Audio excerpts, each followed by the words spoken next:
এই দেখো কাঁকড়া রেসিপি তোমাদের বানিয়ে তোমাদের সাথে শেয়ার করব। তো তোমরা দেখতে থাকো। এখানে 500 কাঁকড়া আছে। তো রসুন নিয়ে নিয়েছি, আদা নিয়ে নিয়েছি আর কাঁচা লঙ্কা নিয়ে নিয়েছি। তো এটা আমি বেটে নিই।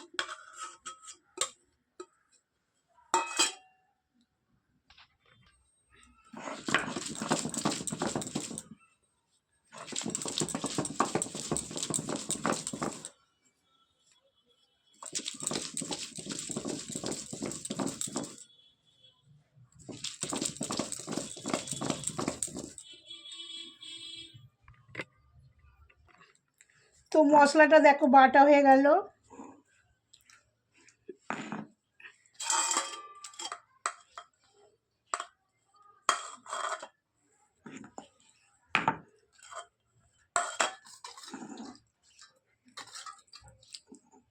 শিলটাকে ভালো করে করে নিতে হবে, শিলের মধ্যে যে মশলাগুলো লেগে আছে। তো এই কাঁকড়াটার মধ্যে আমি একটু দেখো আদা রসুন লঙ্কা যে পেস্টটা করেছি ওইটা দিয়ে দিচ্ছি এর মধ্যে।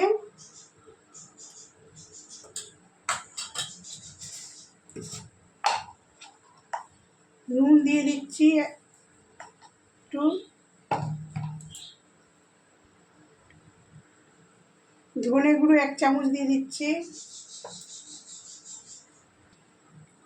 হলুদ গুঁড়ো দিয়ে দিচ্ছি 1 চামচ, জিরে গুঁড়ো দিয়ে দিলাম,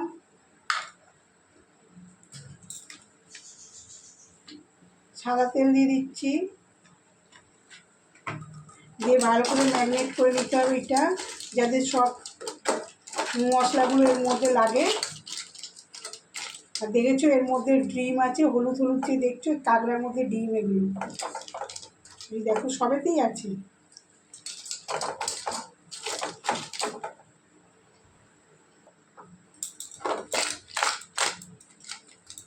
ভালো করে মশলা মাখানো হয়ে গেল এর মধ্যে।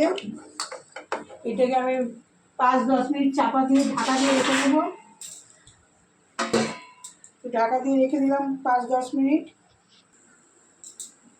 তো কড়াই বসিয়ে দিচ্ছি, কড়াইটা গরম হয়ে গেছে। তেল দিয়ে দিচ্ছি আমি সাদা তেলে রান্না করব পুরোটাই। তো তেলটা গরম হয়ে গেছে।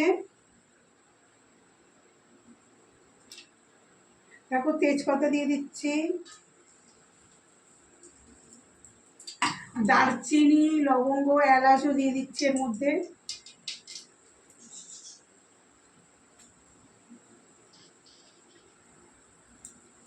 গোটা জিরে ফোড়ন দিচ্ছি, ছোট এলাচ, গরম মশলার গন্ধটা বেরিয়ে গেছে, খুব সুন্দর সেন্ট বেরিয়েছে।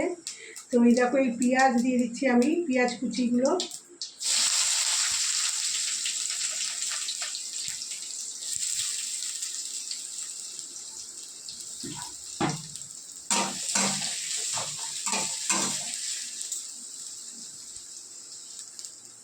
তো পেঁয়াজটার মধ্যে একটু আমি নুন দিয়ে দেবো, তাড়াতাড়ি করে গোল্ডেন কালার হয়ে যাবে।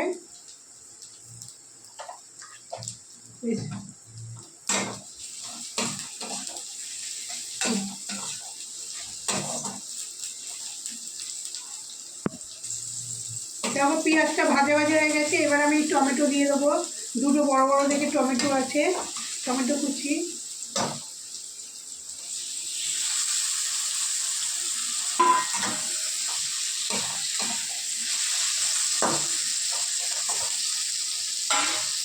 টমেটো মজের জন্য আমি একটু চাপা দিয়ে দিলাম।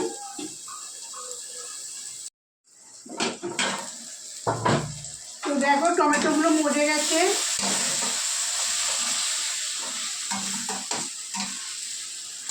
তো এই যে আদা রসুন লঙ্কা বাটা দিয়ে দিচ্ছি এর মধ্যে।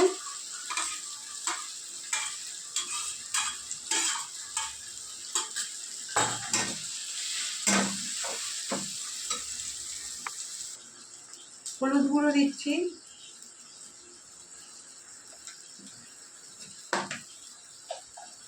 নুন দিয়েছি।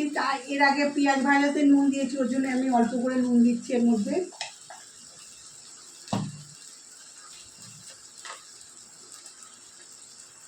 ধনে গুঁড়ো দিচ্ছি,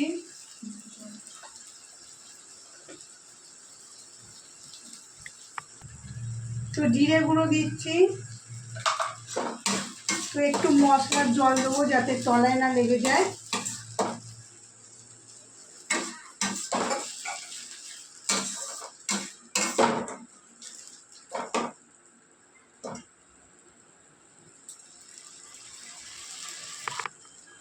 কাশ্মীরি লঙ্কার গুঁড়ো দিচ্ছি,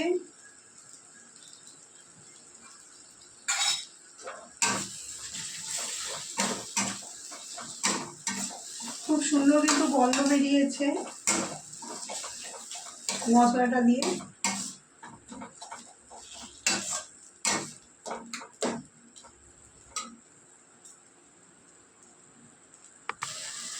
চিনি দিচ্ছি এর মধ্যে 1 চামচ।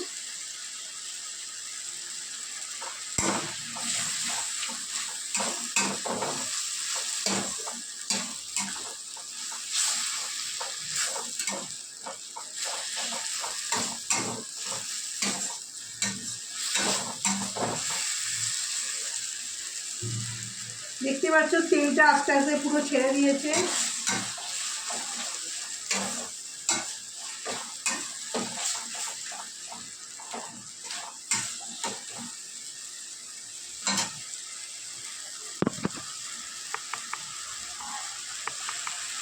তো এই দেখো মশলাটায় তেল ছেড়ে দিয়েছে।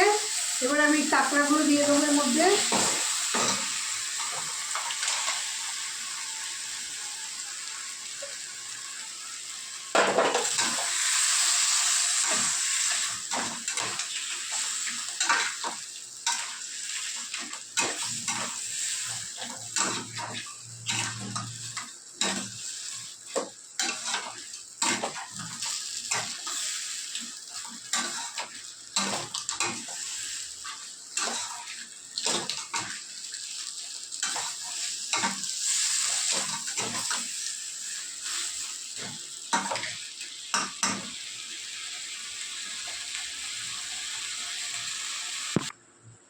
তো দেখো আমি এটা লো ফ্লেমে এটা ঢাকা দিয়ে দিচ্ছি, একদম লো ফ্লেম করে দিয়েছি গ্যাসটাকে।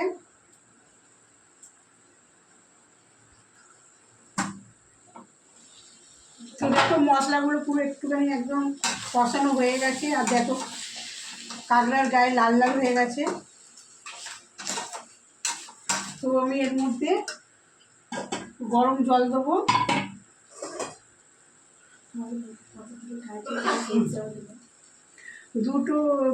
দু গ্লাসের মতন জল দিয়েছি আমি।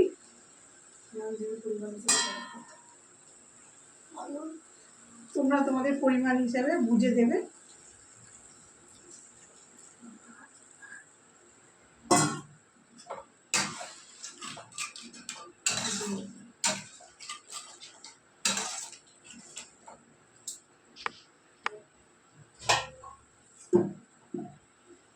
তো চাপা দিয়ে দিলাম, ফুটে যাক, তারপরে আবার নামাবো। তো দেখো কাঁকড়ার তরকারিটা কত সুন্দর হয়েছে না, কত সুন্দর কালারও এসেছে, দেখতে পাচ্ছ। এবারে এর মধ্যে আমি ধনেপাতা দিয়ে দেবো।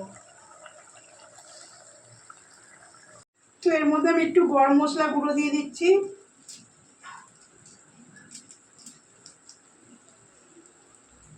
খুব সুন্দর বন্ধুরা টেস্ট হয়েছে, কিন্তু গন্ধ বেরিয়েছে দেখো। তোমাদের যদি রেসিপিটা পছন্দ হয়ে থাকে তাহলে তোমরাও বাড়িতে বানিয়ে আমাকে কমেন্টে জানাবে তোমাদের কেমন লেগেছে। আর এই দেখো ধনে পাতা দিচ্ছি, এখন শীতকাল, এখন তো ধনে পাতা পাওয়া যাবে। দেখবে ধনে পাতা সব তরকারিতে দিলে ভালোই লাগে খেতে, টেস্টি হয়ে যাবে। তো আমি এইটা একটুখানি চাপা দিয়ে দেবো ধনে পাতাটা মজে যাওয়ার জন্য।